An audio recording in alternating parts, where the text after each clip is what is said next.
குடிச்சாலும் அவன் தாமா புருஷன், அடிச்சாலும் அவனை அட்ஜஸ்ட் பண்ணி தாமா நீ வாழணும். இது மாதிரி எத்தனையோ திரைப்படங்களை பார்த்துருக்கோம். கணவனை திருத்துறதுக்காண்டியே தான் வாழ்நாள் முழுக்க அந்த பொண்டாட்டி பாடுபடுவான். இப்போ கூட தனுஷ் படம் ஒரு படம், அவன் ஒரு பைத்தியம் ஆயிடுவான், கிறுக்கன் ஆயிடுவான், இவளை அடிப்பான், பொது இடத்துல நிர்வாணமா நிற்பான், இருந்தாலும் அவனுக்காண்டி வாழ்றதே ஒரு வாழ்க்கைன்னு அந்த கதாநாயகி வாழ்வா. அந்த செல்வராகவன் படம். இவ்வளோ சைக்கோத்தனமா ஒரு ஆணுக்காக பெண் தன் வாழ்க்கையை இழக்கிறது, அது ஒரு தியாகம், அது ஒரு புனிதம், அது ஒரு காதல். இந்த விக்ரமோட பையன் ஒரு படம் நடிச்சானே, ரொம்ப ஆபாசமா இருக்கும், ரொம்ப கேவலமான படம் ஒன்று, இது ஒரு டீன் முடியும். அந்த படத்தெல்லாம் பார்த்தீங்கன்னா கல்யாணம் ஆயிரும், ஆனால் புருஷனை தொட விடாம தன்னுடைய கற்பு நிலையை பாராட்டுவாளாம்.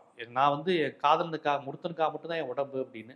இவன் எல்லாரோடையும் படுத்துக்கிட்டு எந்திரிச்சுக்கிட்டு அவளை நினைச்சுக்கிட்டே இன்னொருத்தையோட படுக்கிறேன்னு படுத்துக்கிட்டு இருப்பான். கேட்டா இதுதான் கற்பு அப்படின்னு சொல்லி அந்த ஒரு படம், அந்த அனிமல் பட டைரக்டர் எடுத்த ஒரு கேவலமான படம்.